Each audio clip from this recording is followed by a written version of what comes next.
For more than 1,000 years, the resurrected Sith Empire advanced unchecked in deep space. All the while, we Jedi believed the Sith were extinct. Though several self-proclaimed Sith Lords challenged the Republic, they were all fallen Jedi, not true Sith.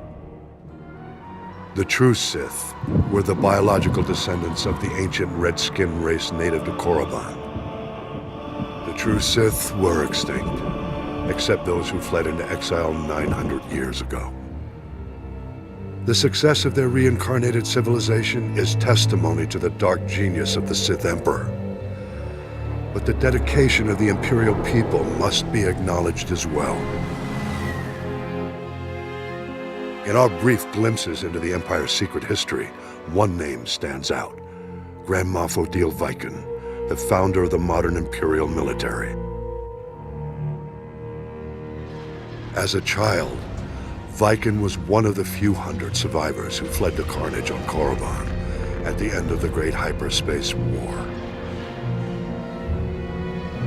To escape their enemies, the Emperor led a small fleet of Sith ships in a hyperspace jump into uncharted regions. The exiled fleet wandered in deep space for many years thereafter. During this time, Viken learned navigation and became one of the fleet's most respected pilots. The survivors finally settled on the jungle world of Dromund Kaas. There, the Emperor revealed his vision to build a new civilization of unrivaled efficiency. And he promised his people vengeance. He promised them an empire destined to dominate the galaxy, an empire destined to bring about the Republic's destruction. The Emperor's role in Reconstruction was as visionary alone. He's said to have withdrawn into isolation and left the logistics to a newly formed Dark Council and to loyal Imperial leaders like Odile Viken.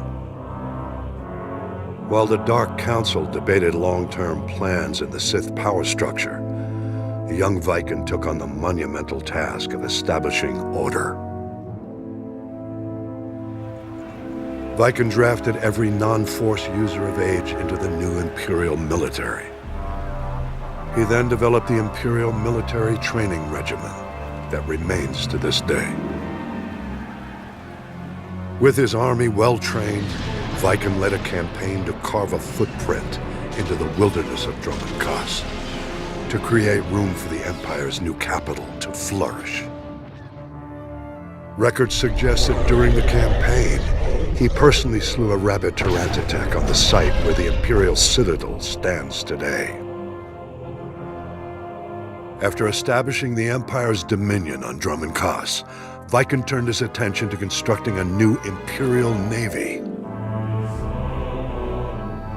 Dividing his troops between engineering, mining, and manufacturing, he laid the groundwork for an ambitious plan: the creation of the Imperial Armada.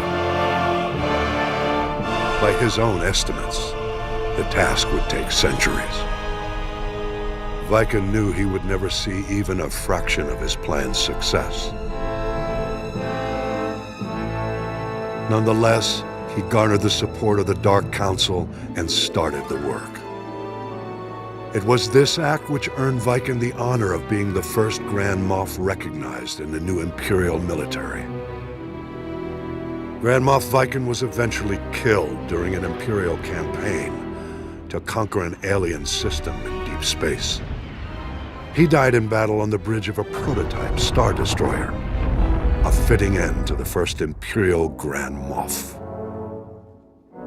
Though Viken was lost all those centuries ago, his plan and his name lived on to inspire countless generations who marched under the Imperial banner.